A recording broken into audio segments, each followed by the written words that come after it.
Did you know Asda is the third most popular supermarket in the UK by market share? Let's look at some of their prices. Chicken drum fillets are one of the cheapest cuts of chicken and they're £3.12, but I always like to look at the price per kilo because it helps me to compare. Chicken wings are often the cheapest cut of chicken and you can tell by the price per kilo comparison to the drum fillets. Salmon is not the cheapest fish, but I think a really popular one, and I think this is close to Lidl prices. The price are very similar to other stores, but this is my first time noticing the difference in the price of brown and white bread. This price is for 2 pints of milk, but you can see that it's actually £1.06 per litre. I couldn't find any long life milk, but this was a small Asda. Laundry detergent is usually a big expense, and Asda had their own brand. As usual, it's cheaper to buy the bigger pack, and Asda had both the powder and liquid version of their own brand, of which the powder was cheaper.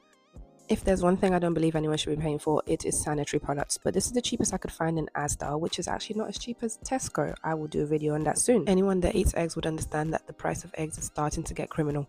This Asda was in a superstore, so they didn't have any organic eggs, but they did have free range eggs. When it comes to eggs, they actually don't tell you how much you're paying per egg, but I've done the math for you. In this 325 pack, it's actually 27p per egg, roughly. They also had packs of just large eggs, which not every supermarket does. Some supermarkets only do mixed and medium eggs. Their cheapest pack actually cost 14p per egg, but there was no more left, which makes sense. Maybe I've just not bought butter recently, but I thought this was kind of expensive. 75 pennies for their pasta, and let's remember this price per kilo when we're comparing it with other supermarkets. I've never actually cooked with Asda name brand rice, but I'll be trying it in 2026 because for this price, why not?